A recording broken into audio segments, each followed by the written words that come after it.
Look at you. We can't hear you yet. How about now? There you go. Yep. Yeah, I like it, Jesse. I think. Are you into like Santeria now or something? Oh, these are the curtains from your mom's room, brother. Yeah, it smells like your dick. Yep, absolutely. I know you know that smell very well. How you doing, man? I'm doing awesome, bud. How are you? I gotta turn on a light here. Hold on. All It's right. so fucking dark in here. That's not gonna work. That might be a little better. Holy shit. I live in like fucking vampire world, I guess. Well, I mean, when's the last time you were outside? Fuck, I walk like 6 miles a day. Yeah, okay. Well, you got kids, so that the whole point is like, listen, my blood pressure's out of control, honey. I gotta fucking walk. I put headphones in and fucking enjoy. Yeah. Listen, you don't want me to die, do Wait you? a second. You put your headphones in while you're walking your kid? I don't walk my kid. You fucking kidding me? Okay. All right. I understand what you're saying now. Okay. The whole point is get out of the fucking kid. Yeah, and so it's like a blessing that I was unhealthy for a while, you know? All right. Dude, it's so much fun. So yeah, anyway, it's been especially the weather's been a little nicer. And during the winter time, I got obsessed with walking stairs with the weight vest. Yeah. And then it started snowing. And Yeah. so I would bring a fucking broom. I would dust off like 50 stairs, salt them, then sit out there until it fucking melts. Yeah, I feel good. I've lost 40 fucking pounds. That's great. Yeah, it really had nothing to do with diet or exercise. I just got my thyroid got all fucked up again because I don't have a thyroid. Okay. So like it just got all. Just to give you like they measure your thyroid level, and an average thyroid. It doesn't matter what the numbers are. It's 0.5 to 5, and the higher the number of your TSH level, the lower your thyroid is, right? Right. So if you had a 7, that means you had a low thyroid. Well, I had a 56. And so I was like, well, that makes sense. Because I was like, I'm sure I just eat whatever. And if I feel like I'm getting fat, I just eat less of whatever. Sure. It's not a big. Well, and whatever is mostly nachos. Is that still correct? Dude, I haven't had my wife got because I coach high school football. So every Friday, man, after I warm up the kids, my job's fucking done. Yeah. I come down like I'm on the field with fucking nachos and a fucking burger and a hot dog. She's got a picture of me eating nachos on the sideline, fucking shit all over my beard. Hire Jim Wendler, strength coach and dietitian. What is it about that fucking cheese though? The like old, like that shitty, awful nacho cheese. What is it? What is in there? It's I don't know. Like I grew up. It's not cheese. We can agree with that, right? No, but either is American cheese. Well, right. So and what do you put on all your fucking hamburgers and but I always just blame my mom for everything because my mom was really health conscious even before there was like health conscious. Like I never got soda, very rarely. Like our candy was grapes, or right raisins. So as soon as I went off to Arizona, like it was like 2 24-packs of soda, per week, just making up for lost time. It's like what I imagine, like the Mormons, the super strict Mormons, when they go to school. Yeah, they got like 3 dicks in their mouth. And talk about the guys, not the girls. Well, I mean, probably both. That's right. Let's be honest, all at the same time, right? Yeah. How you doing, man? You doing all right?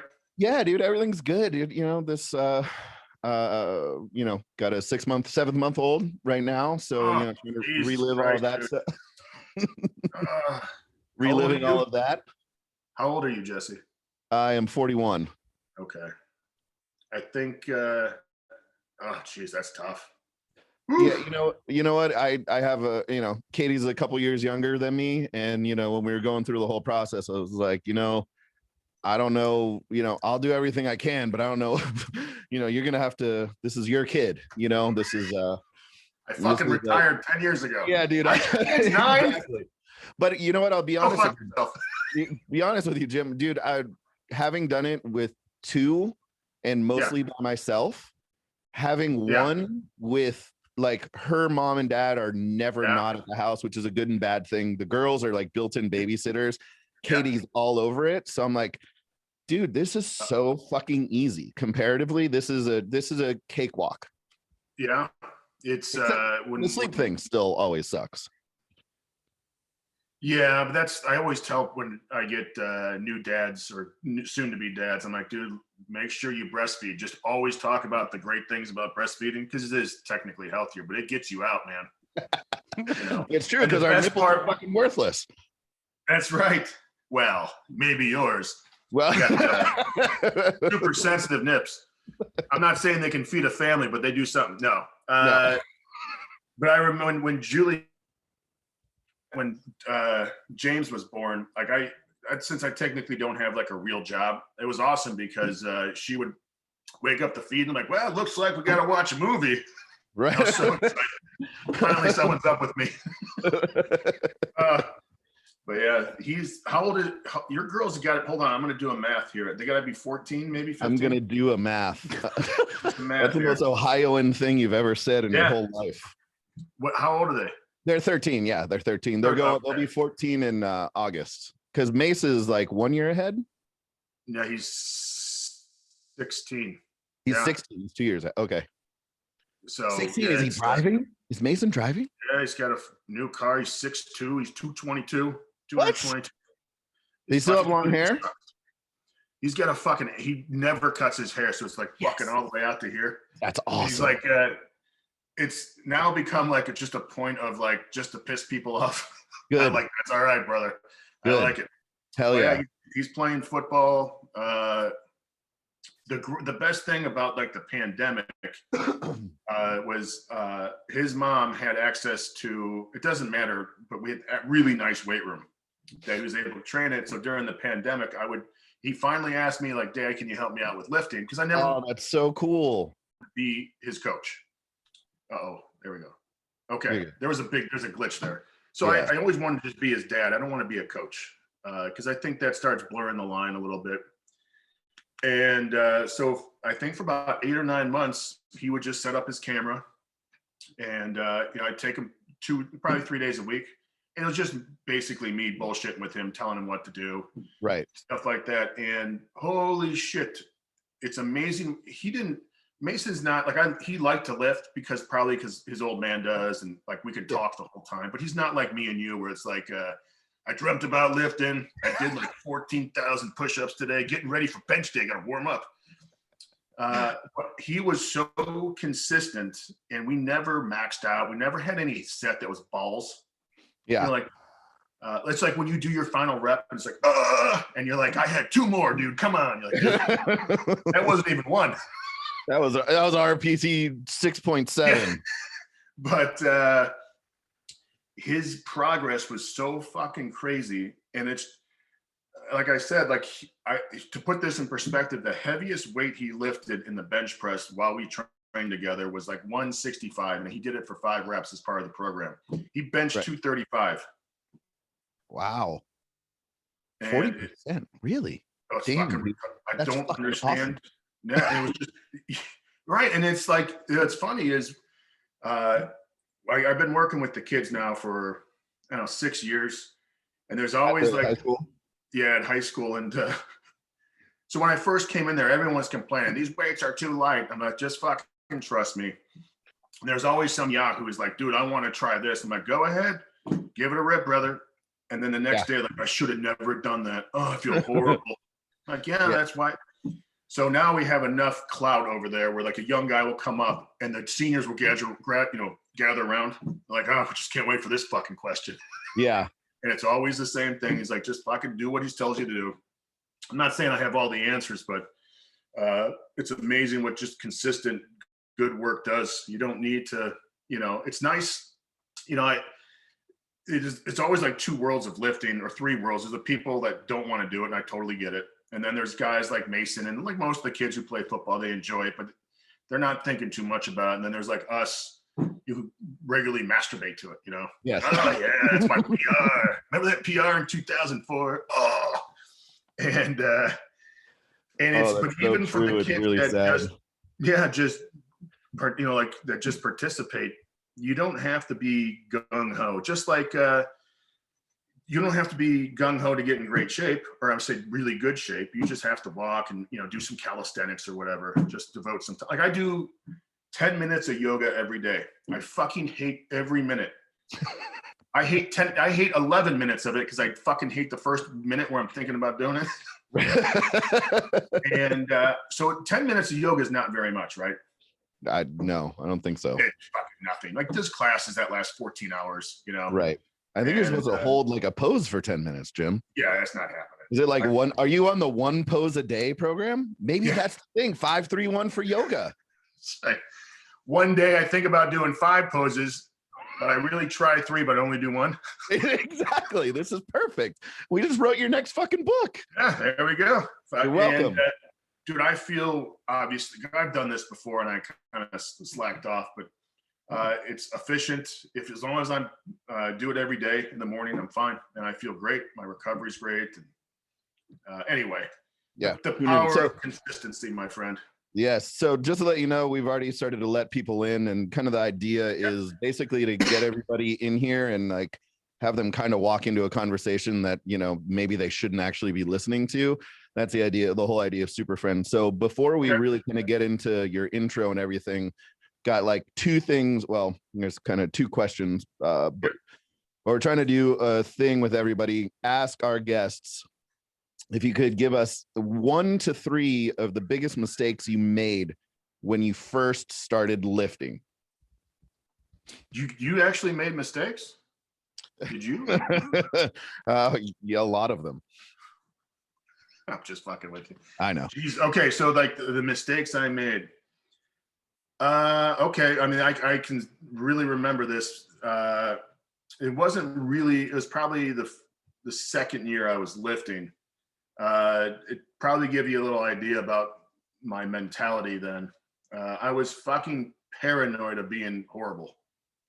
It wasn't, I heard a football player once say this. He's like, it wasn't about winning. I just didn't want to lose. Right. And my version of losing wasn't like losing on the scoreboard. It was not playing or like getting tackled, like getting blown back or whatever. And that I was fucking terrified of being like shitty. I don't know, like, and my parents were fucking great. They never like, criticized me, but for whatever reason. So what I did, of course, what everyone does is the more I do, the better off I'll be. And unfortunately, so this would mean I would lift before football. I would practice, full practice, 2.5 hours, lift after football. Then I would go down in my basement and do stuff. And this lasted for months. And my left knee blew up. Like it was the fucking size of a water. And of course, I didn't want to tell anyone because I'm scared, like, that I'd stop playing, they tell me to stop playing, whatever. And then the first time I read like a real strength book or magazine or whatever it was, because remember, you're at my age that you didn't learn through the internet. You didn't have resources. You just had hopefully someone that was able to, and I remember reading it like, listen, do 1 or 2 main lifts and then do 3 assistance exercises and leave. And I was like, what? And I remember the first, now this might be a result of all the training I did before, but I got so much fucking stronger in like 6 weeks. And of course that might be the, super compensation or whatever.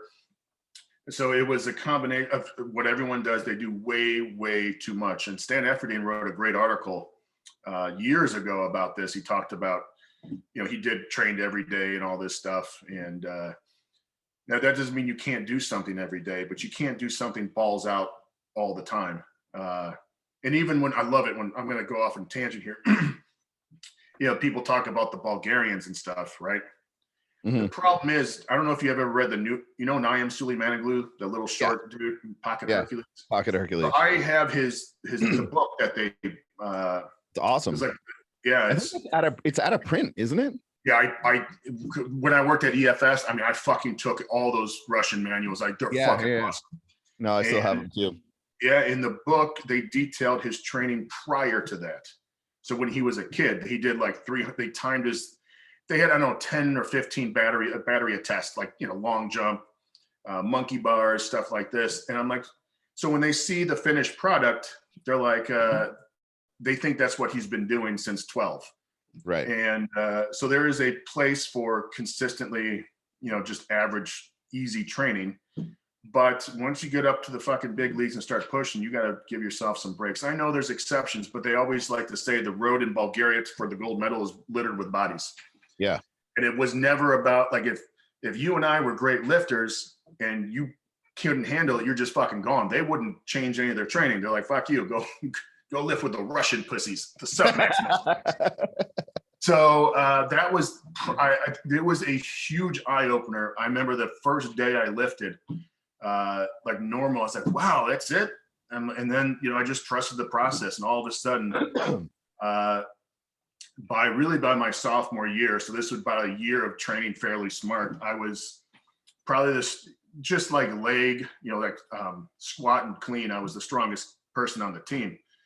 And it was really, it was a huge eye opener. So I think that's good enough, dude. That's perfect. And then, because we have the collective maturity level of 8-year-olds, yes. Wanted to see if you had a good either poop or throw up story or any combination of those. It doesn't necessarily have to be yours. Oh, I can tell you one. Well, whatever your favorite poop story. All right. I'll give you a puke and throw, or a puke and poop story. They're Beautiful. Not the same though, unfortunately. Well, that was Dave Tate was on a couple weeks ago, and he gave us all three. Okay. So the poop story was, I just had my spinal surgery. Mm-hmm. And so prior to the spinal surgery, I was taking opiates. After, holy shit. Yeah. And then I think they released me so I can go see one of the UFC fights. That was very, very nice of them. Yeah. Well, the 12 hours after my surgery, I walked a half mile because I'm like, I'm fucking getting out of here. There was a fight going on. I'm like, right. I want to watch it. And my doctor was very cool about everything. And he's like, anyway, so when I got home, of course, I'm laying in bed most of the time, and I couldn't poop because constipated. And it was one of those, now it hurts to poop because I can't bear down. Right. Because my back, the pain from the surgery was horrid. It just whatever. So eventually, like I told my wife, I'm like, I need some help. And so she gave me some laxatives. It was like trying to slap a grizzly bear. And so finally she's like, I don't know if you need this. I don't want to know if you're going to use it, and plop down an enema. Oh. So yeah, normally I'm not a big fan of sticking things in my rear end. I would be a horrible mule. I can't keister anything. So anyway, to make a long story short, I did it. And I remember I was, standing over the toilet. It's hard to sit down. I brought like 2 kettlebells and put them on a chair so I can grab the chair and kind of sit back on the toilet. And all of a sudden, dude, it just came out. How the hell I made it in the toilet, and I kept on flushing. It couldn't flush. It was the worst. And I felt so fucking good, but all I could think of was like, my wife's leaving me. There's no human alive. There's no human with a badge that would, it was horrid. So the puke story, this is the last time in my life that I got drunk. Now I've been tipsy, but I'm talking drunk, and it doesn't matter how I got there, but it was probably drinking. Yeah, it was, I'm not joking. It was probably 3 p.m. I had just finished my summer school class. A lot of us in class went out to drink, and I drank way too much. Uh-huh. And I rode my bike to class, but I got a ride to the bar. So I didn't have any modes of transportation. I'm at this guy's house after going to like 3 bars, and we're drinking, I'm like, I gotta go home. I feel horrible. Somehow I walked home. It was probably 190 degrees outside. That's a horrible combination. Yeah. So I get home, I strip off all my clothes, and I sit in the back, sit in the shower, the bathtub. I let the shower run, and it's it's Exorcist everywhere. 6 hours later, the water's fucking freezing. I passed out in the bathtub. And I'm just sitting there, nuts are like this because it's, I don't have any hot water left. And I vowed from that, dude, the puke color was like, inhuman. I didn't eat anything that looked like that. And I remember I never felt worse in my life. And I obviously when I got up, I had to go get my fucking bike. Right. So I had to walk like 4 miles. It's like by this time it's like one in the morning. Right. And then a cop rolls up. He's like, "What are you doing?" He's like, I'm like, "You don't even want to know." Like, I'm so embarrassed. I thought I was stealing someone's bike. But yeah, that was like you always reach like a rock bottom. Right. And that was waking up and freezing. I must have been I was in that shower for like 6 hours. And just fucking getting frozen. So that was many, obviously, shit, that's 20 years ago. And that was it. Now I still drink and stuff, but nothing excessive. And there was a girl that I liked, and I was, whatever chances I had with her, she's like, "This guy's he's a lightweight. He only drank 35 beers." That's horrible. That's like an embarrassing story, but that's my. Do not tell you what. Every pee I take, every dump I take, it's the best dump in the world. Yeah.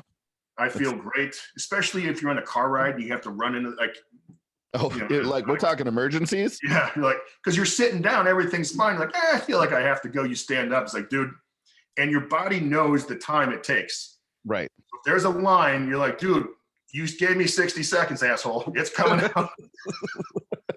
Your body has like an internal pee clock. Yes. Anyway.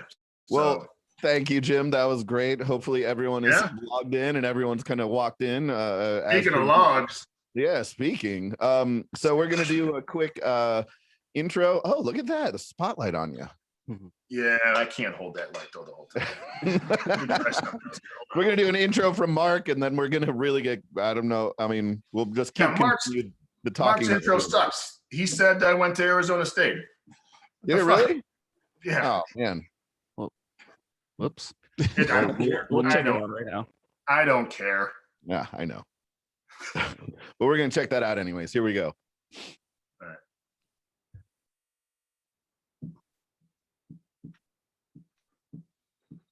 Maybe. Nope, we are.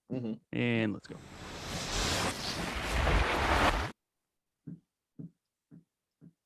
Welcome to another edition of Super Friends, and in this case, we got my boy, Jim Wendler.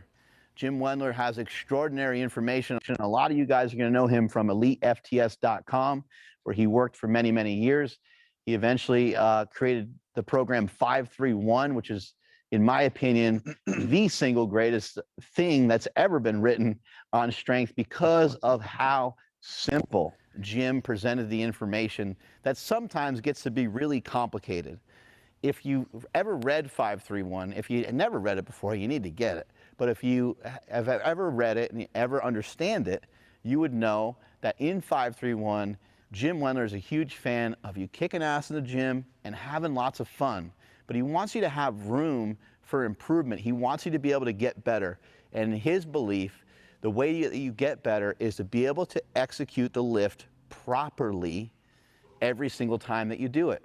And so he recommends over and over and over again doing the lift properly. So when you do your 5-3-1, you do 5 reps 1 week, 3 reps the next, 1 rep the week after, they all should look very, very clean and crisp.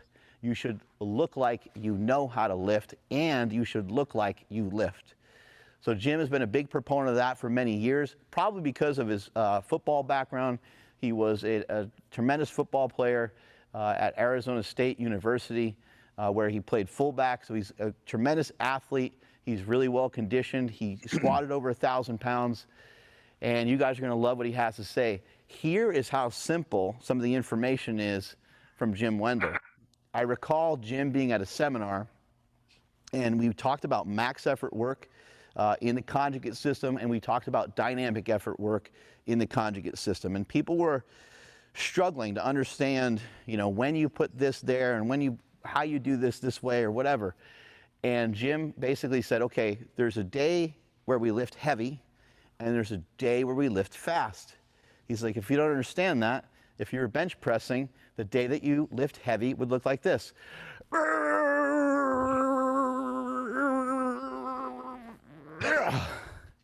And the day where you lift fast would look like this.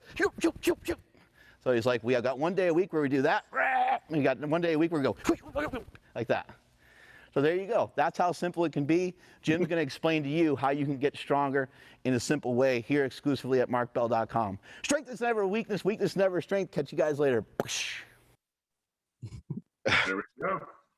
Officially welcome to the program, and we'll edit that right now as University of I don't care. It's still it makes a difference somehow. You're a Wildcat, not a Sun Devil. I mean, clearly you're not a Sun Devil. You've never, I don't know if you've been tan in your whole life, even been in Arizona for as long as you were. Dude, I have a remarkable ability to get tan very quick. I don't know why. Really? Yeah, I just don't care though. Why would I give a shit?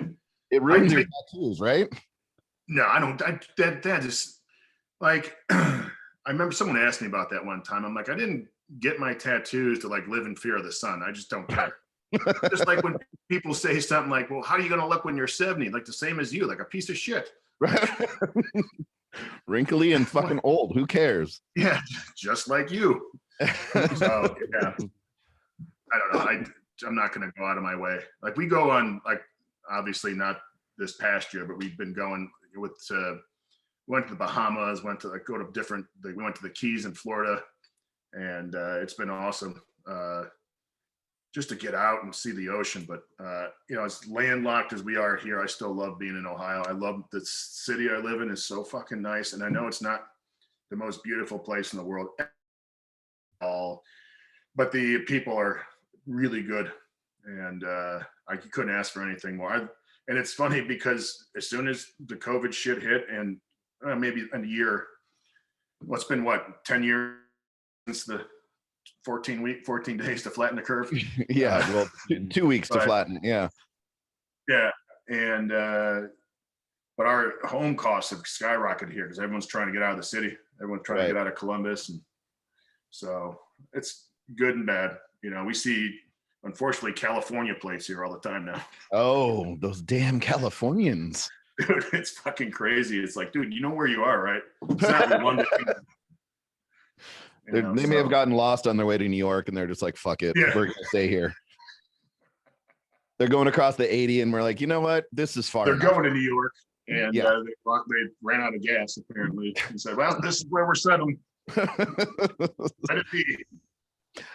So speaking of kind of the town that you're in, something that I really wanted to talk about, because I think it's for me, I don't know how many feathers you have in your cap, but I would consider this one of the biggest ones because of the massive change that you've made at the high school that you're working at. Yes. Both in just the culture, in the kids, and basically I don't know, I know a new coach kind of came in when you came in as well, but really kind of revolutionizing that whole program, taking it from not a great football school to now you are competing in Ohio for state championships, which, if people don't understand, in Ohio, Pennsylvania, and the surrounding states, like that's almost 90%, you add in like California and Florida, that's where all of the collegiate football players are really coming from. This is California, between like Florida. Texas, Ohio, Pennsylvania, high school football is fucking king. You get like 20,000 people to come to watch a Friday night game. But anyways, so can you help? Let's just talk about you getting involved in the program. Why did you get involved? What did you do? What did you first see with the kids? And kind of take us through the transformation to where it is now. Because from a strength coach perspective, from being your friend and just someone looking at just progression, it is one of the most impressive transformations that on a vast, wide scale, because you're not dealing with one person that you personally train for 2 hours every day for 10 years and you're like, wow, it really worked. You got like 40 kids, and they're high school kids, and they're fucking idiots. So can you help talk us through kind of the start to where we are now, if you don't mind? It started, there was a guy who works at Elite that's son went to London. Matt Goodwin works at Elite, and he, at the time, the head coach who's there now had been there, I think maybe 3 or 4 years or something. And he asked me, he's like, would you want to be a coach there? Because they only had 3 coaches. And so I talked with my wife, and I'm like, I really don't know if I want to do the strength work, but maybe I can help out on the field. And I had just got done writing my last book, and that took about a year. So that's basically a year of my wife hating me, because I get in these horrible moods, and I'm just very centered on what I was doing. I was kind of grumpy, and she's like, I just kind of want to get you out of the house. And then like personally, and Jesse, I've known you for a long time. I really value like my private time. Yeah. And I was like really selfish. I was like, well, what happens when they ask, like, this is my time, like, this is my life. And then I started thinking, holy shit, what if I do help out, like in the strength program? This is all going through my head, and we don't do very well. Right. I'm like, wow. I'm like, well, fuck that. Let's put this shit to the test and let's see what I can do. So for the first, I don't know, maybe 6 weeks, I worked exclusively on the field. And then I went up to the weight room, and the head coach, you know, he wears many hats, and one of them was the strength program. And I was like, Kyle, you got to let me do this, buddy. You got to let me do this. And he agreed, because he does, as a head coach, no matter where you are, what level, there's a tremendous amount of responsibility that goes way past just X's and O's and delegating duties. And I'm like, let me take this off your plate. And so I helped out on the field, but I mostly did the strength stuff. And I remember so this is going to be, so the JV, the way we work with the JV, and I made this very apparent. We train them. JV means freshmen, anyone who's not playing varsity, because we don't have a lot of kids. Right. So I said, listen, the JV team, I don't care how sore you get. I don't care about any of this. We're going to get you trained. Your game, I always tell them, I know it sounds really bad. I'm like, your games don't matter. Right. All we care about is you getting to be in the varsity contributor. So I took all these freshmen and sophomore kids that didn't play, and I was like, listen, just trust me on this. And all we did for 6 weeks was I taught them how to dumbbell squat and how to do push-ups. It got to the point where, as you probably know, they were excited. And then there was a dip, like, oh, fuck. Because I'm like, what do you think we're doing today? You know, push it. And then it became a point of pride. We're just doing. So during that season, now I went in during 2-a-days. So, you know, it was a long time. But by the time we reached the end of the season, I had gotten the JV kids, perfect where I wanted them to be. And then so once the off season rolled around, I could just concentrate on the varsity, because there was just one of me and maybe 50 kids. So you have to really know how to communicate and bide your time. And, you know, so by the time, so let's say I think we won 3 games that year. And the kids were really down and out. I think at the end of the year, now remember, everyone plays both ways. At the end of the year, we had 7 starters out from injury. So that's 14 positions out of 22. After the season had ended, the kids voted, we're coming in on Monday. And I was like, are you guys sure? I'll give you a week off. They're like, fuck it. We had 100% turnout. Awesome. So now this really opened my eyes, because I'm like, well, here's a group of guys that has no reason to be excited right for the next season. They really didn't. And so I think that started, I want to say, in November. By January, we had made more progress, according to the head coach, than we made in 2 years. Mm. And all we did, we didn't change any exercises. Our assistance was exactly the same. It wasn't remotely fancy in any way. We just were consistent. We made sure the reps were solid. And more so, the kids got some rest. Before, they were training a little more frequently and a little longer. And I never forget, I addressed the team. I said, listen, we're going to be in here Monday, Wednesday, Friday. They're like, what? Only 3 days? No more than when we run, maybe an hour and 15 minutes total. I got a standing ovation. Right. The kids were so excited.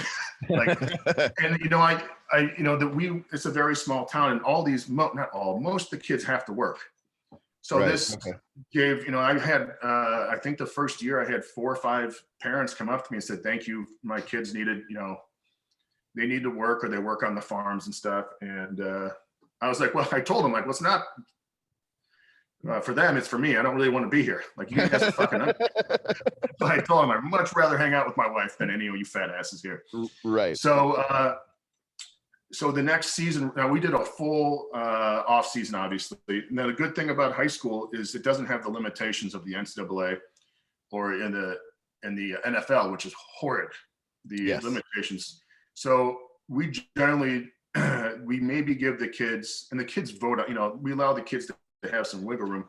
It's generally 50 to 51 weeks out of the year we're training. So what that does, and you and I talked earlier, we're just consistent. If you have a lot of good days, and I'm not saying like we phone it in, although some of the times I'm like, dude, we got to just relax a little bit. We just have good, consistent day for a long time. We lift right through the season because that, I'll get into that later. So come now to my second season there, and I love telling this story. It was an away game, and this team had beaten us the last year.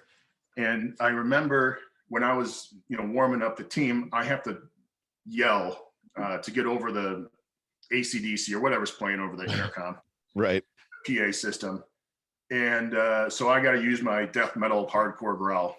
There you go. It doesn't work like this. You know what I'm saying? And so I'm like everyone get lined up or whatever. And I remember there might have been 6 or 7 times I almost threw up because I was so nervous, because I'm like, these kids had totally trusted me because it was very different from what they were used to. I'm like, if the kids take a giant shit, it's going to be my fault. Right. And it was like, beat the shit out of them. It got so bad, like they were just fucking, they're putting kids like in chokeholds, noogies through their helmet. It was, yeah, it was just a demolishing. And so that year we went to the playoffs and we played. So it was the first time we were in the playoffs for 20 years, and we played, I think, the runner-up that year on our first game. They probably scored 55 points a game. That we lost the game 10-7. Wow. So I mean, it was funny because they were much better athletically. They had huge kids. And, our kids are just, we had some big kids, but, for the most part, it's like, just fucking kill them. Let's just see what happens. If we hit them hard enough, So then that kind of started. The next year we won 3 or 4 playoff games. That year we didn't pass the ball maybe out of one time every 2 games. We rushed for 500 yards a game. And to put that in perspective, most of our starters were out by the third quarter. That's how it would be 28 to 35 to nothing in the first quarter. It was crazy. We had one back close to, I think, 2,500 yards. He missed something like 9 quarters just because he wouldn't play. We had another back over 1,500 yards. It was just, and we had probably the best leader I've ever seen on the team. And so that all, that was, obviously we lost. We didn't get to go to the state championship game, but we lost to the same team we lost to the year prior, and they ended up winning the state championship. So what really happened, and I saw this with the Browns, and I know this sounds stupid, but remember when Browns had a fairly good year, and then everyone's like, they're going to the Super Bowl. I'm like, why don't you just get the playoffs? Let's just get the playoffs. Let's one step at a time. And so now, like before our expectation was just to have a winning season or not to die, Right. And then it became, let's just make the playoffs. Now it's, let's go deep in the playoffs. So we're kind of chipping away. So when you raise the expectations, amazingly, kids want that. They want high expectations. And obviously, like, not, I don't want you to never have a point scored against you or anything, but like, listen, this is our expectation. We expect to make the playoffs. And I think and even when I first started coaching, the head coach, like, listen, man, if you have a problem with them, address it, because they will rise to it. So just tell them that they're fucking up, and they all take care of it. And now that we've got the ball rolling a little bit, the seniors do a better job of leading. Obviously I don't want them to coach in the weight room, but I want them to set the attitude and make sure that, we always preach, and this is something that I did in the beginning, like, you always have to take care of the little shit. And it's stupid stuff like, make sure your toe is behind the line. If I ask you to do something, you go do it. If practice or training starts at 2:30, you're here at 2:20. Right. And it's always the little shit. And I'll never forget the year that we went fairly deep in the playoffs. We played a school downtown Cincinnati, and they were athletically a billion times better than us. Their mistakes were so stupid and so frequent that I got mad at them because it's so ingrained in us. And let's just put it this, because we never passed the ball. They got mad. Like, you guys don't even play real football. It's like, this is kind of how football's been, except for the last 15 years, buddy. Yeah, exactly. But that was when I saw that game and saw us, there's going to be penalties and stuff like that. But when you see the kids lining up correctly, making sure their hands were, whatever, it all adds up. Especially coming from a program that those are issues, and now they aren't issues anymore. And it's just an automatic thing. It's expected, it's ingrained, and you guys don't have to do it. It's passed down from kid to kid. It's like, hey, we don't fucking do that here. This is the way that we do it. This is our way of doing it. It's the peer pressure works both ways. So I want to talk about the peer pressure because I want to say it was in the book, or maybe it was a conversation. All of it kind of, runs together in my head. But I want to talk about the high expectations and almost the peer pressure aspect of when you were first starting with that JV team and you were only doing your dumbbell squats. Can you tell the story of the, is it the 50 or 100 pound dumbbell for 100? You got to do before they could touch a fucking barbell? Yeah. You had to do 50 reps with a 50 pound dumbbell straight. Now, what the good thing is if the kids eventually learn they can lean the dumbbell real quick over here, and they're like, is that legal? I'm like, yeah, because you figured out a fucking way around it, and I have no problem. Right. But what that ended up being, because it sounds massive. Right. But once it's the 4-minute mile, it's Roger Bannister. Once he broke that, everyone's like, then 50 guys did it the next year. Right. So once a couple kids, you always have the kids who fuck it, let's do it. I don't care. I can do it. Yeah. Once that happened, it just became normal. And so everyone ended up doing it except for one kid, but he quit that year. No, we had probably one of the most unathletic kids I've ever seen. And I don't mean that in a negative way. It's just the truth of it. He smashed it. And he was a kid who could doing a body weight squat to parallel was almost impossible. And, but what ends up, even going into that first off season, kids would kind of pick up the 100 pound dumbbell for dumbbell squats. Because it was like, shit, it's 100. It's, way more than 95. And then it became why don't you try it? And now we have dumbbells up to 150, and we have guys using the 150 as part of their circuits and stuff like that. So it's the most, as important as coaches are, and they're tremendous, teachers and all that stuff, you still have to have, the most important thing is have kids that know how to lead, and whether it be vocally or in action. Of course, action, you can't be vocally a leader if you don't have action either. Right. I don't expect every kid to be, Johnny rah-rah. I never do any of that stuff. I think it's a waste of time. I think yelling is what you do when you can't coach. And that doesn't mean you don't encourage the kids and stuff like that. But I'm not, if I told the kids, if you don't want to play or you're not very interested, I'm not going to force you. I'm not here to hold your hand through all this shit. I'm like, yeah, you guys, so, but I go ahead. No, go for it. Finish your thought there. I'm good. It's not important.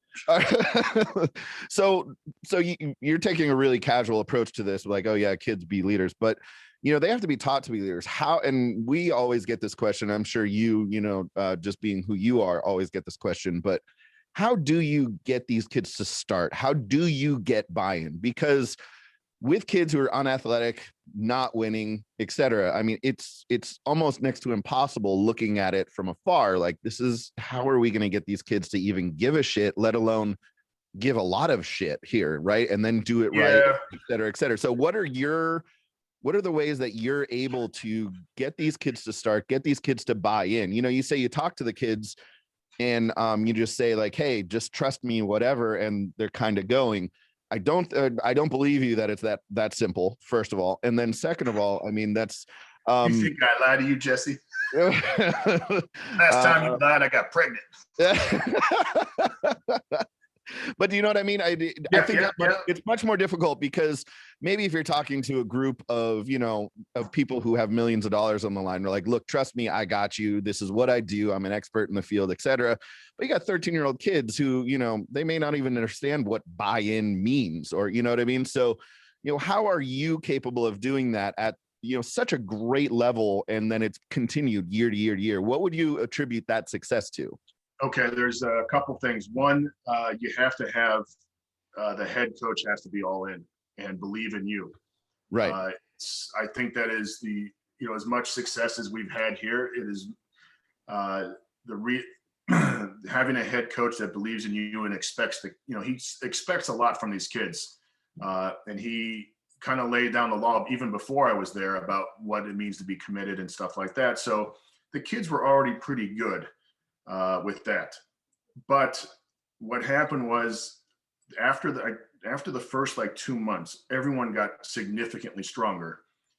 And then the young guys see, well, what are they doing? Right. So it took a class of seniors that were willing to give it a go. And I think that was a big thing. But that mindset was really set way before I was there. And it's set, by the head coach. The other thing that I think is very important with buy-in, and I wrote an article about this, is the kids have to believe in you. And so if people ask, well, how do you do it? Having knowledge is great. Okay. But I think you also, you can have all the knowledge in the world. You can be a shitty coach because you can't communicate. So communication is a big thing. You have to understand what to say to them, when to say it, and all that stuff. And I think the number two thing is, and I think this is probably it's not as important, but it's close, is you have to show the kids that you exhibit the same discipline and fucking greatness that you expect out of them. And I'm not saying the kids don't know how I train, but I think, they check in on some of the stuff and they ask me sometimes, what'd you do today? And I'll say, well, I did this. And I'm like, holy shit. I'm like, yeah, nothing that you guys haven't fucking done. Right. And I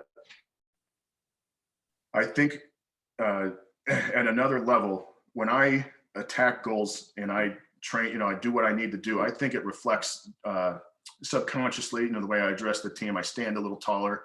That's one of the big things I tell the kids you get from Jordan Peterson is you stand up with your shoulders straight and you meet the challenges of the world. You don't cower.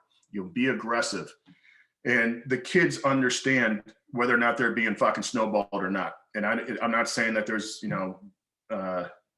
I'm perfect in any way, but if you're a kind of a turd who just speaks the, gives the good lip service, but doesn't practice it, the kids smell it and they might buy in for a couple months, but for the most part, they're going to know you're a sham. And right. I think that's super important. And I always laugh when people say, well, do you have to be strong to coach strength? And I'm like, well, you don't have to, if you only squatted 800, you can help me get to a 1,000-pound squat. But if you've only squatted 225, it's not going to work. Right. And the same thing is the thing that we preach more than anything is not how much weight you put on the bar. It's the effort that you give and the discipline of showing up. And I try to exhibit that discipline and it's not perfect, but in everyday life. And one of the things is when I first started coaching, everyone's like, oh, you're the guy that wears the weight vest all the time. Because I just walk and I do all my training with the weight vest. That's how I was known. Do they think you're like they saw me in the rain, they saw me in the snow. Yeah, I got that. I got accused of being a drifter one time. And I'm like, there's no backpack. Come on. So I think that buy-in, again, starts with the head coach and then starts with you, that you buy into your own shit. And I think that's very important. Now, the other thing, the great thing is after we had success that first year, it was like, holy shit. Now, after the second or third year, we started getting a few 8th graders coming in. And I was like, that's fine. Right? You get a little early start, but it wasn't mandatory in any way. And usually it was kids that had an older brother that was in the program or something like that, had participated. And then it got to the point where we have 20 in there. And I don't know if you know anything about junior high kids, but they're the most dangerous people in the world in the weight room. You and I could squat for 30 years using 800 pounds every week on a squat bar, no issues. Right. That thing will be bent in 2 minutes with no weight on it. And it's amazing. And I mean, I always, I've never necessarily had a terrible experience with high school, junior high kids, but your experience with them and mostly Mark walked in one time and they had broken a couple of 45s. Like, how the fuck, you guys have been at Westside Barbell. How many times have you seen a 45-pound plate snapped in half? I know. Never. And it's like, you didn't even lift it. There was 3 and they can't even fucking lift 45 pounds. I know. It's crazy. So it got to the point where we had so many young kids in the weight room that I couldn't help the JV or the varsity because I can't take my eyes off them for 2 seconds. They'll set a fire or something, right? Yeah, dude, it's unbelievable. So then it maybe was 4 months of this. And every time I would come home, I would just fucking bitch to my wife, we gotta. So thankfully, she said, I'll take the 8th graders. And at first we trained at the same time. And now she does works with the 7th and 8th graders and gets them, just introducing to the technique, learning how to bench, squat, deadlift, learning, how to do a chin up, doing basic calisthenics. She always calls herself a glorified PE teacher because essentially, the kids miss all that stuff now. Yeah. And so by the time the kids get integrated into the program, they have a good knowledge of how to do the lifts. Now all they have to do is kind of understand what effort really is. And it's always funny because when I work with, the varsity guys, when you see them do a squat set, for the most part, it's fucking insane. Like they're like, listen, death before dishonor. I got to get 7 reps. And they know what effort is. And the young kids, now they think how it is. They look at that and they can understand. So you have high expectations. And again, it's just once that ball starts rolling, it could be bad or good. Right. I talked with a college football player the other day about what they were doing. He's like, it's fucking horrible because we had the whole, I don't know if it was offense or defense. He's like, they have the worst attitudes and it just drives the strength coach nuts. So it could work both ways. And it's, unfortunately for my wife, all I do is like watch old Nebraska games from like 94, 95 and 97. And I read there was tremendous interviews with some of these guys, and they were just talking about the expectations were so fucking high all the time, no matter what. So when you entered in the program, their training was so dedicated, and they were so disciplined that you had better get on board because that train's not going to stop. So it's obviously not Nebraska here, and I want the kids to have some fun. I mean, I still make sure we have stupid challenges every once in a while, or like today we got cone drills as our, kind of our running, and I'll make up some drill and it just becomes a big, everyone's competing. That's awesome. And so, I want the kids to have fun, and ultimately, obviously the goal is to win football games, but the older I get, I want them just to be physically fit. I really do. Yeah. And one of the things, go ahead. I just wanted to kind of, you keep talking consistency and, buy-in and year after year and momentum. What has this year done to that for you guys? Have you been able to keep any sort of sense of a momentum, any sort of sense of consistency? I mean, are you seeing, because, when my kids left and they're coming back, I mean, they're doing their warm up and their sled drags, and I'm like, holy shit, you guys fucking suck. Yeah. Like you put on Twitter, like, what have you guys been doing? Nothing, playing video games. Like, yeah, it fucking looks like it. So how is that for you? Are you experiencing the same thing, or were the kids a little bit better? Did you do Zoom? What did you do to kind of pivot for this year? Well, you want to know? Here we did. So I have a weight room in my garage. Yep. And I had, I think 8 or 9 kids that were seniors. And then, a couple other people cleared it with their families. I'm like, you guys ready to do this? Like, well, fucking we trained 5 days a week because the kids needed to get out. Yeah.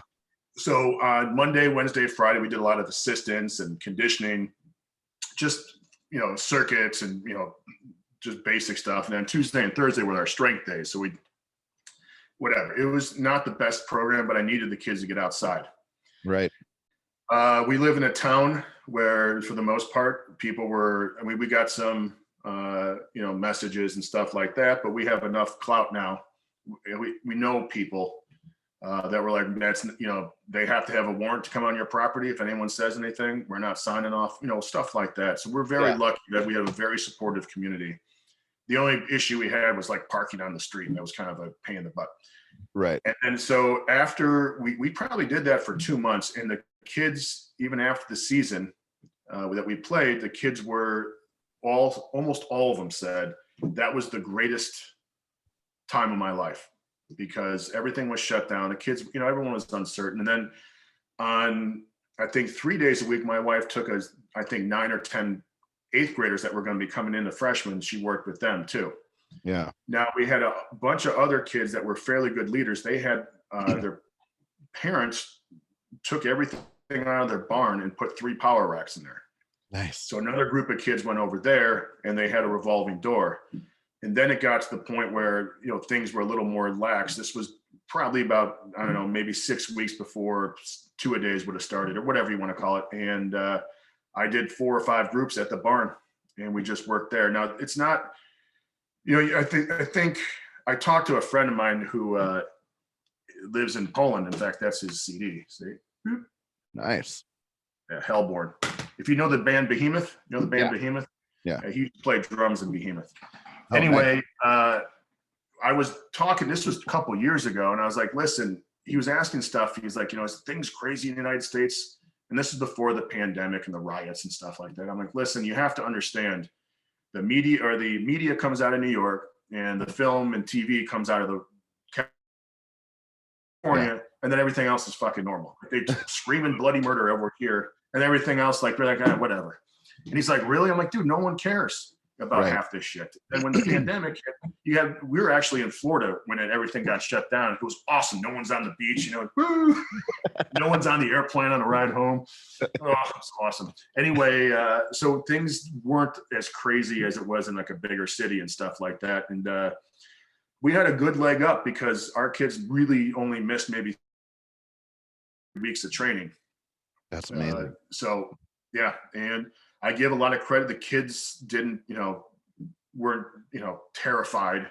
The parents weren't, like, well, it's either this or you're going to get AIDS. Like, it wasn't. Do you remember, Jesse, when AIDS was first a thing? Yeah. And they said stuff like, there's no difference between the Virgin in Dubuque, Iowa, and the guy hitting glory holes in San Francisco. You're going to get AIDS. Like, there's no. It's like, really? You're the monogamous virgin in Dubuque. Oh, you're gonna get it. You're gonna get it from a public toilet seat, and there's a lot of. That's an interesting. There's no difference, but it's true. Yeah, but anyway, I got on a public seat. Yeah, while you're sucking a wiener, and sharing a needle. Yeah, but anyway. So that never really,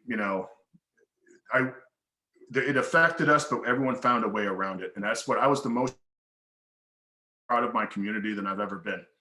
That's fantastic. The thing is, as we know. I think that's awesome for so many reasons, that you were able to get buy-in from the kids, parents, and for the most part, the community, because and anybody that I talk to, are usually, especially on Super Friends series, are friends of mine, and, we have usually a bunch of things in common, one of them being usually kids and being parents. And I just really look at the kids and just feel like I'm, Grandpa Simpson, shaking my fist at the fucking, at a cloud going by. But it's just like, man, these kids are, this is hurting them way more than it's hurting you, because you're just like, sweet, no people are outside. This is fucking fantastic. I don't have to go to a thing and talk to people. Fuck yeah, awesome. And I'm, to some point, I'm in the similar thing where it's just like, hey man, less people, great. I don't, the more people there are, the more lines they are, the lower the IQ is, and then just bad shit ends up happening. But for the kiddos, it's really rough, dude. And I think that's, you should, I hope you share that message a little bit more. Whether it's politically correct or not, who gives a fuck, but you took care of those kids. And I want to say, and, for everybody out there, I know this isn't something that you put out there, but it's something that I know. How much do you get paid to do this, to do those coaching with the kids? $0 fucking dollars, everybody. $0 goddamn dollars, both you and your wife. Yep. This is because you want to do it. And I know, like, because I know who you are, you get paid $0. So you can, at any point, you can be like, you know what, I don't want to fucking do this anymore. And it's like easy to cut ties.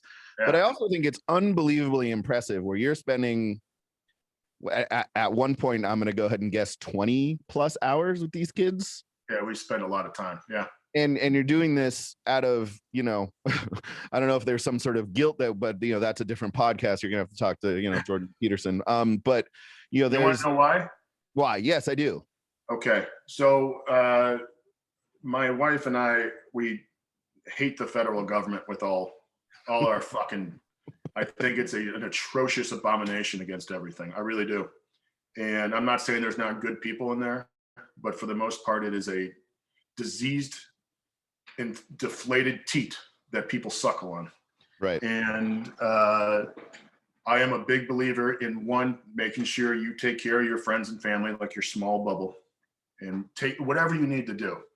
Yeah. And then if you have the means and you have the time, then you somehow find something that you can give to other people. And if you ever are down and out and stuff like that, and I've heard this from a lot of psychiatrists, and I'm such a nerd because I love this stuff. Being of service of other people gives your life meaning. Yeah. When we first decided, or when I first, because my wife really is like, come on, you got to get out of here. I thought, well, am I going to just tell everyone what to do?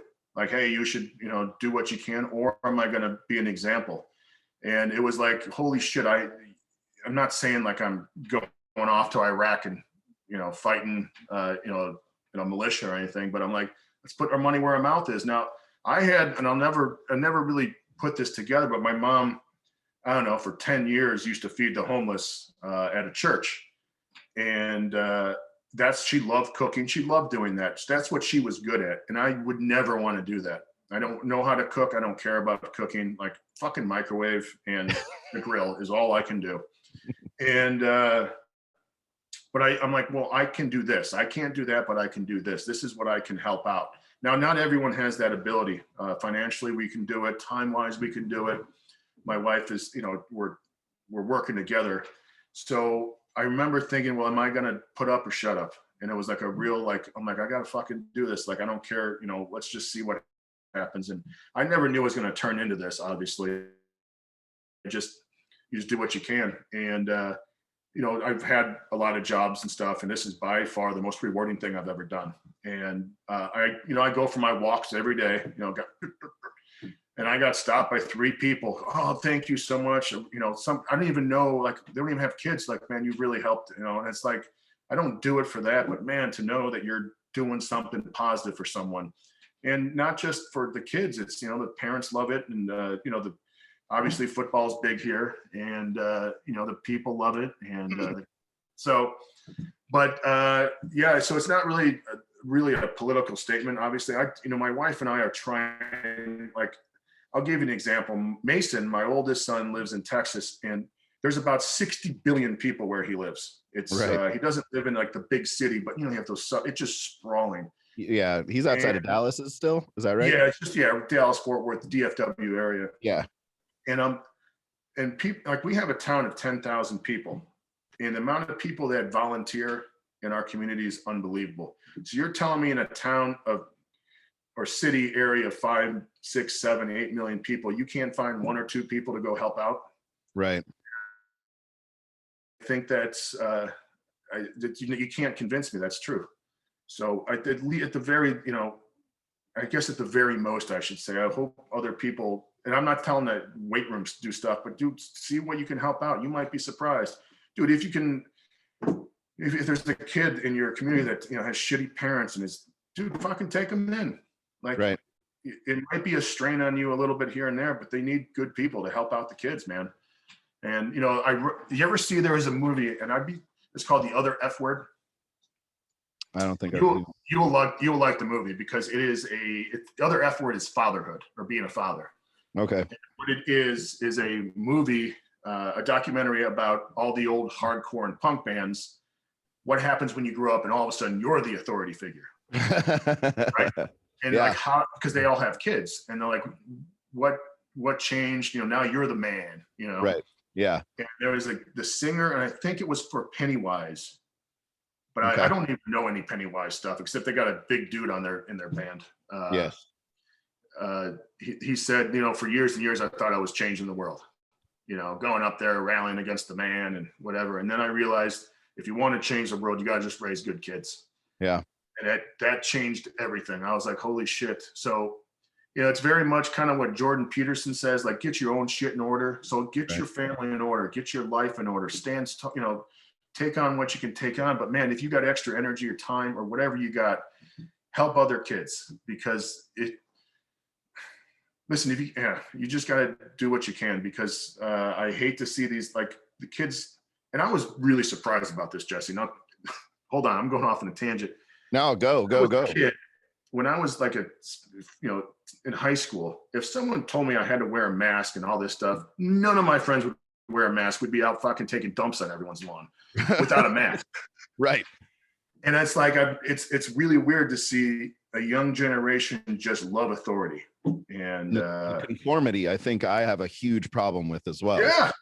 My dad, like, I love my father, but my dad made the biggest mistake of his life when he said, listen, never follow the crowd. Well, here we go. I'm going to shit in the urinal. And because he was a teacher, he saw a lot of kids, with great athletic talent or whatever it was, just kind of piss things away by following the crowd. And I just thought that was very interesting. And I just thought about this last week. I was like, wow. I thought there'd be more, fuck yous from the younger crowd. Why am I the fuck you? Yeah. But anyway, that's beside the point. Anyway, the bottom line is, if you can help your community, especially your kids, in any way possible, it could be something stupid or it's something big. I would, hope that you have the means and the opportunity and the heart to do so. So I think, it's always strange when, I have the same thing. It's just like, hey, you want to change the world, raise good kids. Cause you and I, our candle's fading, right? What we can do is, help the next generation and the generation after that. And whenever anyone asks me, like, well, who, as far as like, being a dad or being a coach or someone, who are the people that you kind of look towards? And, I always looked for the people who are kind of the renegades, the outliers, the nonconformists. And, as weird as sometimes it sounds, like people like you, and I always think of you, like, as long as there's Jim Wendlers out there in the world, like, I know that this can be a good place. And when the Jim Wendlers of the world disappear, I'm really worried. And getting to be friends with you has been fantastic, and getting to know who you are as a person. It always strikes people strange, because you're like, wait, the guy who rides the motorcycle and listens to death metal, and like, that's the guy that you would like, dude, if I would pay you to coach my kids. And that's, to me, that's one of the highest compliments that I can give to people, because of how much I value my kids, their education, and who the population that is around them. And when people hear that and and then I'm like, just think about it. And, I'm so glad that we're able to kind of go through this, so people understand, kind of the person, who you are, not just how educated you are and how much you just fucking care. And I mean, to care about people in general, that's nice. But to care about kids, and you have no delusions of grandeur. You're just like, well, I'm here to turn this kid into a Division I prospect, to go to the NFL, and then fuck it, dude, I made it. I'm going to get an assistant job at Alabama and blah, blah. You're like, dude, I'm not moving. You know what I mean? Like, I'm going to stay here, and, I'm going to help out your cousin. And that's just the way that it is. Yeah. And I think that's so fucking impressive, because you know exactly who you are, and you know exactly who you aren't. And you don't care to be anybody who wants you to be that other person. Like, that's just not who I am, man. And I think that's so refreshing, and very, Jim, seriously, you're one of the most fun people that I get to interact with. And, I really do wish that you were a little bit more active on your phone, because that's the only way that I can communicate. But it is, it's always fantastic to get to, kind of just chat with you. And that's what I miss the most about the Arnold being gone.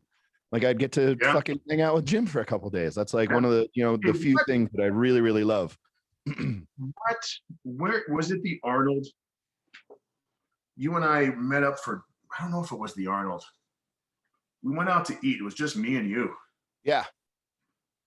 We closed the place down. Yeah, it was probably the week before because I had a bunch of meetings and shit with and other stuff. And I'll never forget because I was on the ride there. I was on, and there's a band out of, I think, Pennsylvania. They're like a shoegaze style band called Nothing. Okay. And I was obsessed with Nothing. I heard some of their, I'm like, dude, these guys can write a melody and stuff. And I remember listening to Nothing all the way there and all the way back. And I just embedded. And I remember drinking, and it was a good time. Yeah, we sat in a fucking booth like a bunch of, like a circle or something. I don't know. Maybe I'm wrong. It was fantastic. I remember that, but I remember it was weird because I'm like, it was on a weekend. There's no way it was just me and you. But I'm like, yeah, it must have been a week prior. Like some meets or something going on that you had. Oh, you know what? I think it was the RPR stuff with JL and Cal were doing that, and then I had a couple meetings. So I was there for a while. I was just sitting in the hotel, and I was just like, and you were like, I was just like, well, dude, I'll just fucking come wherever you are. He goes like, you don't have a car. Like I need to get out of the house anyway. So you came in, literally came to the hotel. Yeah. Yes, exactly. So we're gonna go ahead and kind of transition to some Q&A from some of the people who are listening and stuff, if you don't mind. I know we value your time, even if you're all right, you don't. But what are we drinking? That looks disgusting. So, do you remember when protein drinks used to taste like goat shit? Yep. See, that all that was leading up to this moment where I can stomach anything now. Now I refuse to drink protein drinks. I mean, it's fucking horrible. So pause here. You once told me, and I thought it was such a brilliant, like, diet. I think you were going to write a diet book, and it was basically you put a pile of protein powder on a plate, and then you put a steak on one plate, and you said, well, it was just like, what's more awesome? It's like a 2-page book, and then it had like, what had the intro? Well, so maybe 6 pages. But anyway, so what are you drinking? Then we'll get into some Q&A. That's my question. A kratom concoction. Yeah. Okay. And I've been after my back surgery. I had to get weaned off all that shit, and I didn't want to be slave to anything, and it ended up working perfectly. And so I've been using this for like 10 years now. Nice. And it tastes. I put some Crystal Light in there. It tastes approximately like hobo's dick. But I'm sure you know what I'm talking about. That's exactly what it looks like. Oh yeah, you should. Yeah. You rode the rails. Oh, let's get to these questions. Go ahead, buddy. What do we got? Let's not go further down that road. Well, I mean, I might. Are there hobo dick questions from the audience? That would be remarkable. But there is a question I had that I'm surprised didn't come up. And it's one of the absolute best cues for benching about what not to do. But what's the origin story of the gay pterodactyl? Oh, the gay. So this only happens in. So hold on. So now that we're in the world that we're in, we can't. So we got to rename this. Is this the alternative lifestyle pterodactyl, or can we still say gay? It's called the interior decorator.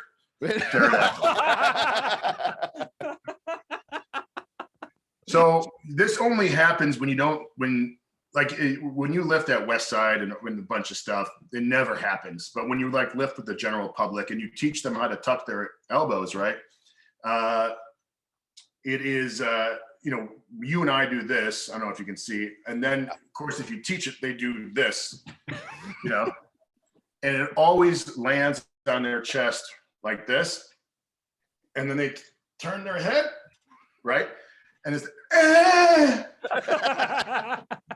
And if you ever seen like a what do you call it, fossil of a pterodactyl, they always have their arms here and their heads facing this way.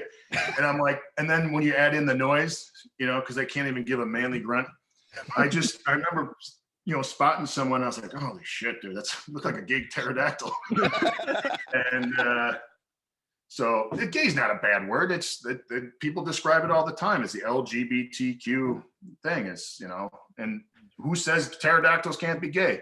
You just assume someone's that's true. How dare we limit a pterodactyl's sexual preferences? They're not here to fight for themselves. God damn it. God damn it, Jim. You're so fucking woke. It's awesome. Yep.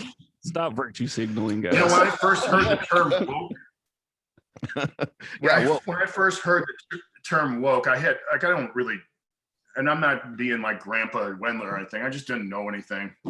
And I was like, well, that probably means you really opened up your eyes and see what bullshit everything is. And then I heard it and I was like, oh boy, so it's the opposite. Gosh, so stupid. Oh, dude, ignorance is bliss. All right, let's do some questions real quick. That was fantastic. Unless you got another one, bud. No, that's all I got. So from Stefano asks, what influenced you the most in writing 531? Let's see here.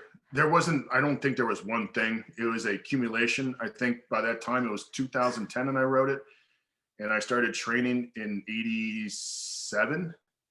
So I don't know what the math is. I'm sure someone could do the math, but that's a lot of years of training. Honestly, like when I was a kid, this is the second article I kind of read from this coach who was a small-time Kentucky coach, small school, not small time. That's disrespectful. And he wrote out, he coached at kids, maybe 400, 500 kids at his school. And he talked about some of the things that he did. And when I wrote the book, I wrote the principles after. So I wrote everything. And I remember looking at it, I'm like, holy shit, all this, like, I know what all this means now. And so I wrote out like the general principles, and I was like, oh, you know, whatever. It was awesome because it's the best way to write a book. You just start writing, you finish it, and then you write. Like, I ended up like, holy shit, all this means is, you know, I had the principles. And then I went back and I happened to read this article a couple of years later, and I was like, holy shit, dude, this is what this guy was saying. It was came out in, I think, 1989, and it stuck with me. I didn't know it, it was in my subconscious, obviously. So that was one of the big things.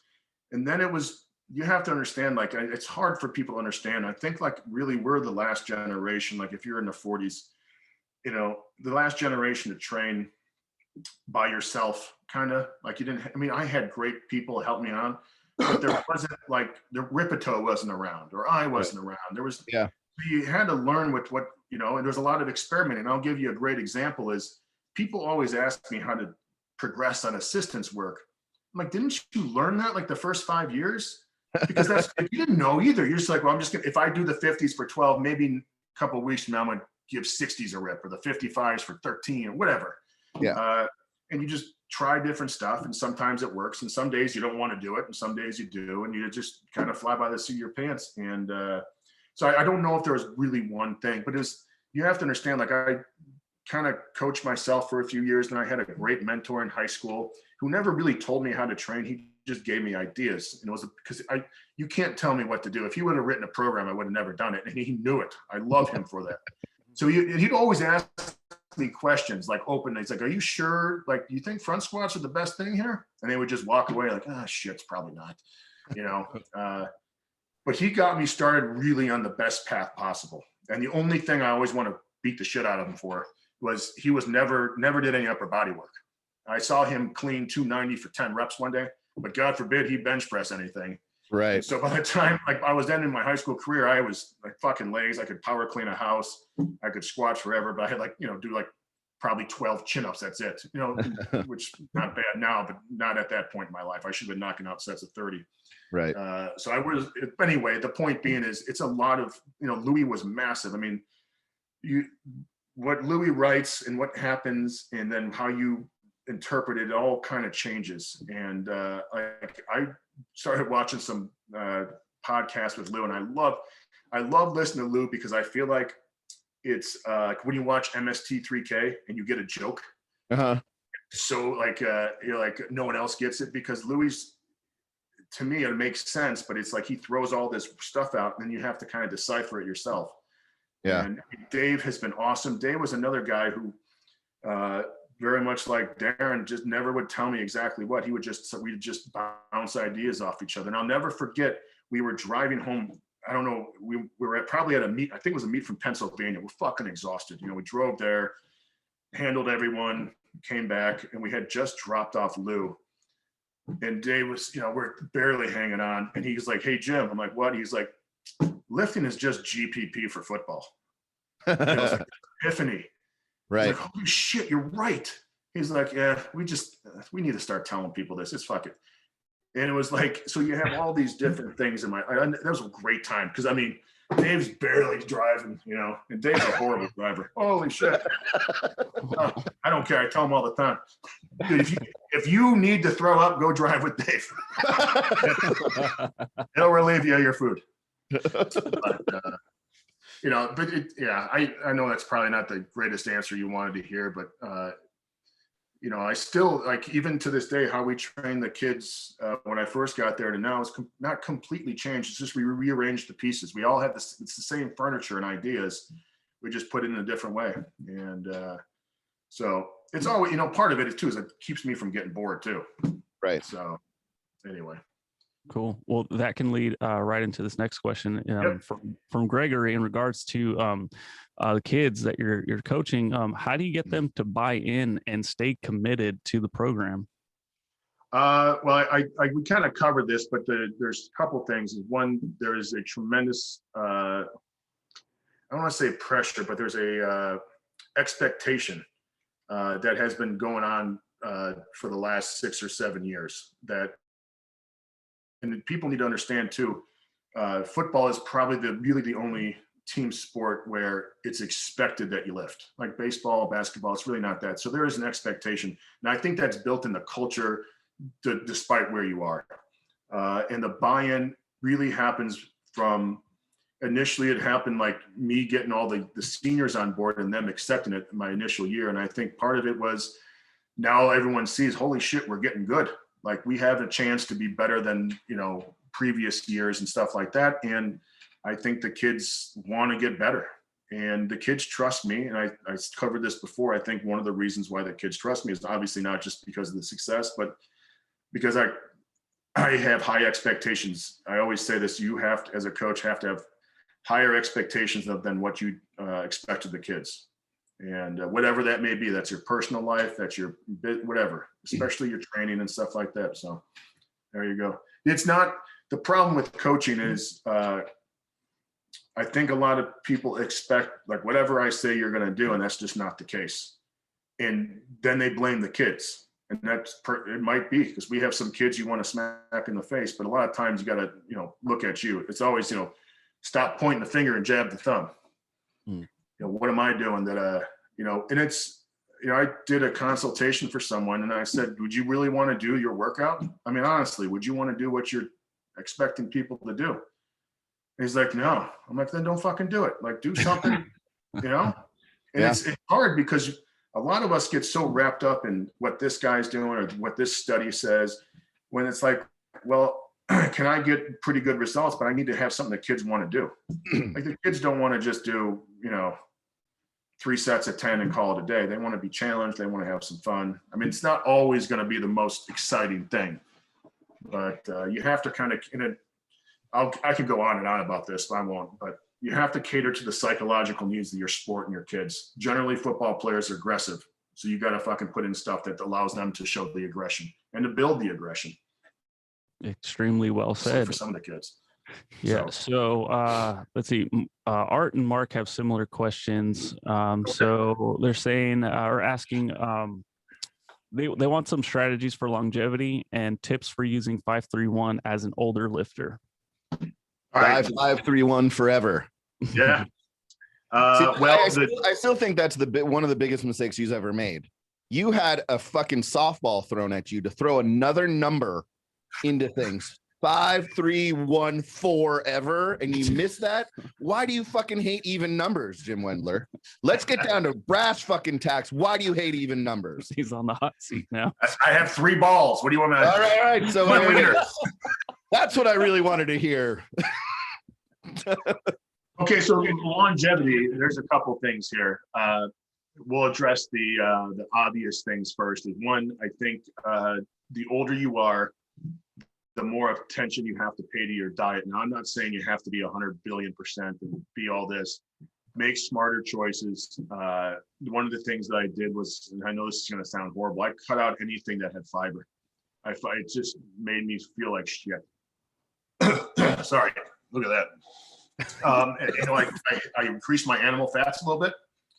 And I only ate, this is what Stan always preaches, anything that made my stomach feel good.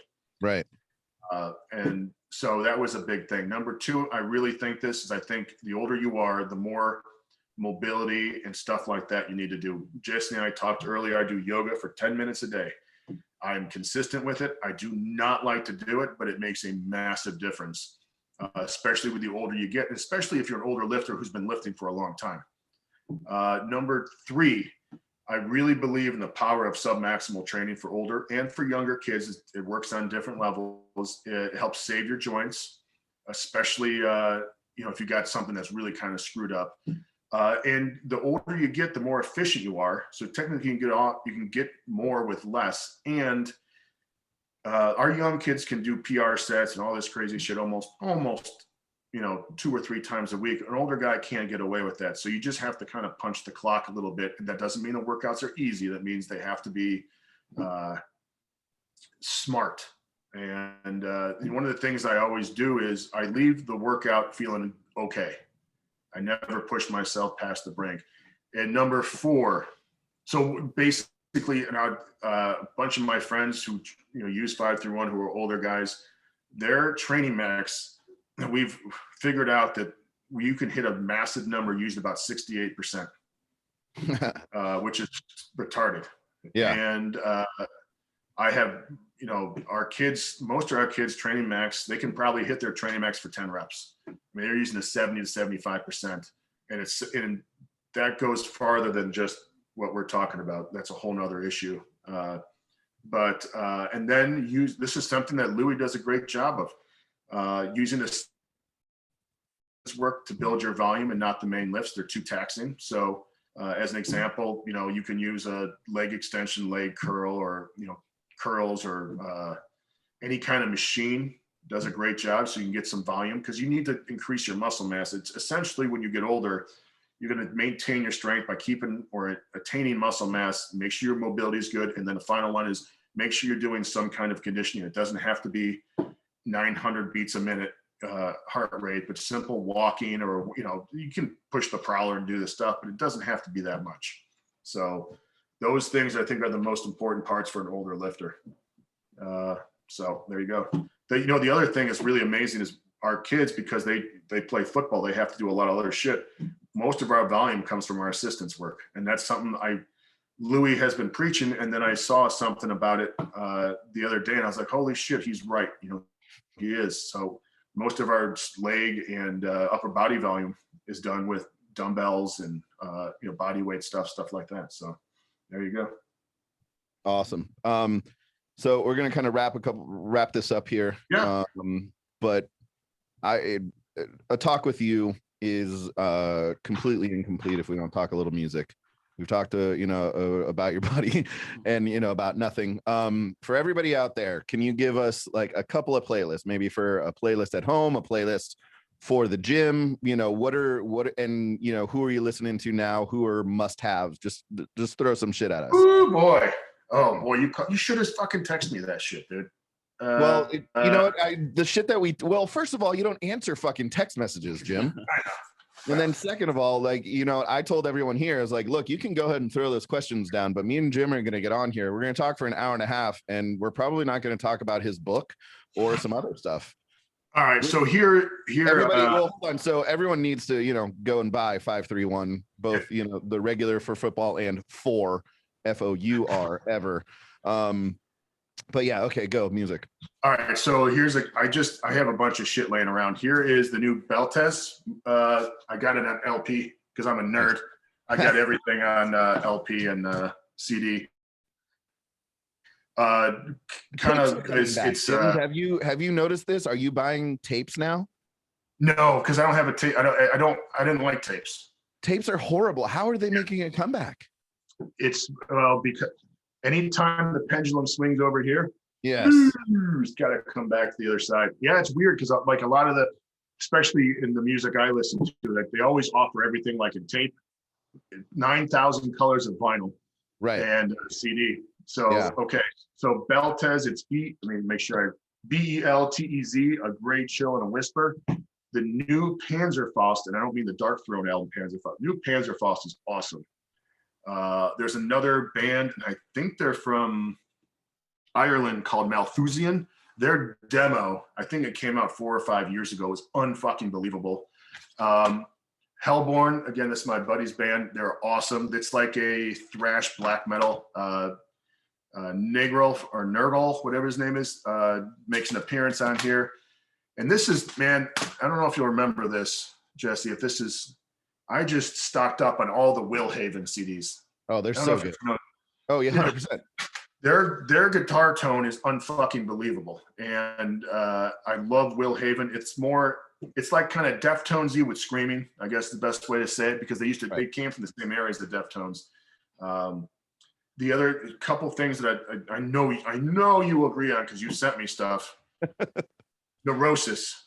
Yes. And if you can, go see Neurosis live. And I know you've seen them live. At least once. It's unbelievable. Yeah. The greatest live show. Okay, hold on. I got a whole stack of shit here. Hold on. The other thing is here it is. Oh boy. This is a black metal band from Poland, MGLA. It's technically, that's what it looks like in English, but I think it's pronounced wa. It's the Polish word for fog. Jesse, I want you to listen to the song. Where is it? It's called Exercises in Futility. Oh my God. Where is it? Is this what I wanted? I'll have to send you the link. Okay. But their drummer is the most amazing drummer I've seen in metal. Unbelievable. And I'm not talking speed and power. I'm talking, he does shit on there. Is that the one? I thought this was the one. I'll have to look it up. But anything like that.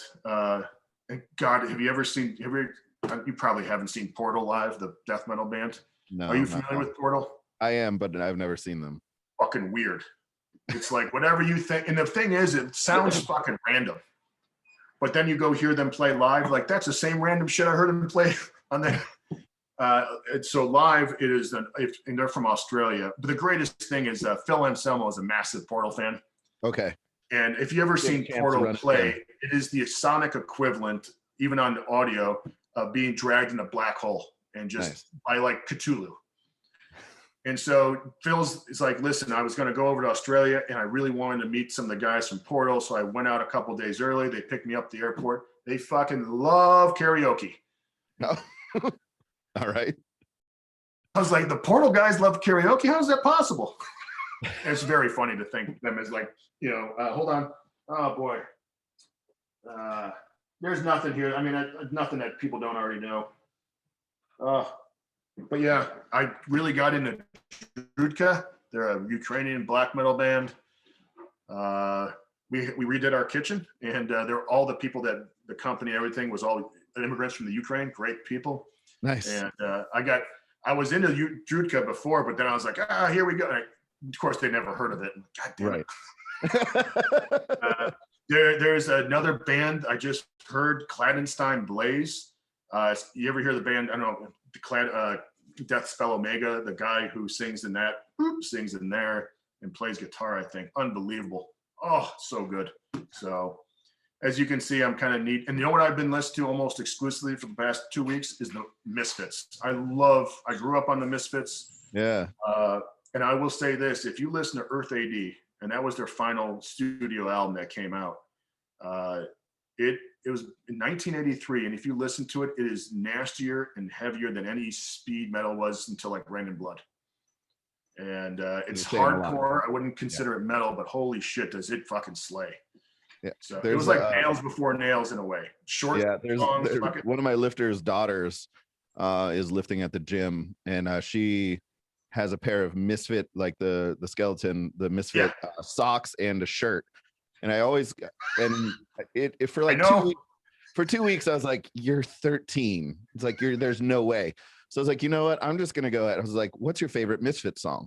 And she was just like, oh man, there's so many. And she started talking to me about the Misfits. Oh. And I was like, God damn it. I love you so much fucking more right now. Not only are you squatting and deadlifting, but you actually, so many people are going to wear a Misfit shirt and like, oh, mother. I'm like, come on, man. That's the only song you've ever fucking heard. But yeah, it was really, really impressive. First of all, that's go ahead. I'm sorry. I'm a huge Sam Hain fan. But I grew up with that stuff, and it brings me back to not a better time, just a simpler time in my life. I love it. I love it. So we're gonna send you off here in a second, but I need you to ask true or false. You currently write Christian erotica under the pen name of Jenna Wildstorm. Dickie Bones.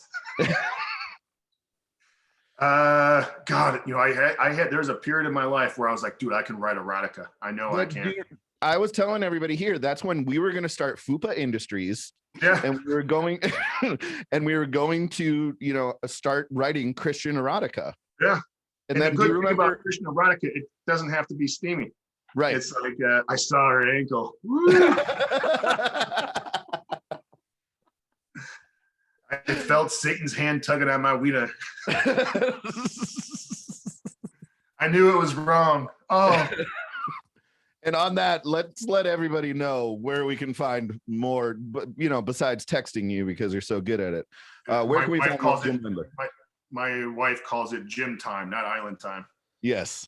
So if you ever, I should text me and I'll send you my wife's phone. She handles all that stuff because I never answer anything.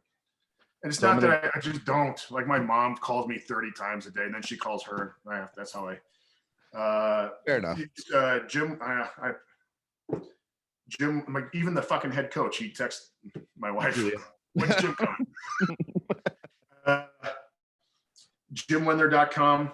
We have a private pay form. It's $4.99 a month. That is unfucking believable. We kind of eliminated all the trash. Incredibly supportive community. It is awesome. That's the thing I'm really one of the most proud of things I've done on the internet. I'm on Facebook, but we got, it wasn't political. We got slammed by some shit. Holy cow. Really? I'll talk to you later about that. It's bad. Oh wow. It had nothing to do with politics though. Swear. Right. And Instagram, I usually answer all my questions. If once I don't always look at Instagram, but when I do, I usually answer everything.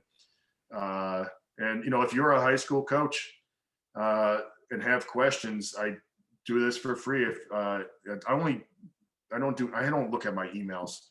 But if you contact me through Instagram, we can set something up for an hour or something. But I don't want to talk to someone who wants to raise their deadlift 4 pounds. I want to talk to a coach that's actually trying to kick ass. I do try to do those, as often as I can. So that's awesome, Jim. Really, really appreciate your time. Really appreciate you coming on here. And that's no cost. Best to Juliet, James, and Mason, and yourself, and just thank you for being exactly who you are. Thank you. It gives me hope for the rest of the world that you're still out there and you're still doing your thing. And let's keep a little bit better in touch. I'll start texting. I'll text you to give me Juliet's number so I can text you. Why don't you just text Juliet to get her number? It's fucking easy. I don't have Juliet's number. I only have your mom's number. That's your that's the awful cycle I will continue. Just text my wife. What's your number? I don't know. Well, bud, I miss you. I love you. I hope you're doing awesome. And talk soon, buddy. Take care of yourself. All right. Thank you for everyone for being there. Thank you, Jesse. I appreciate it, buddy. Thank you so much, Jim. All right. See ya.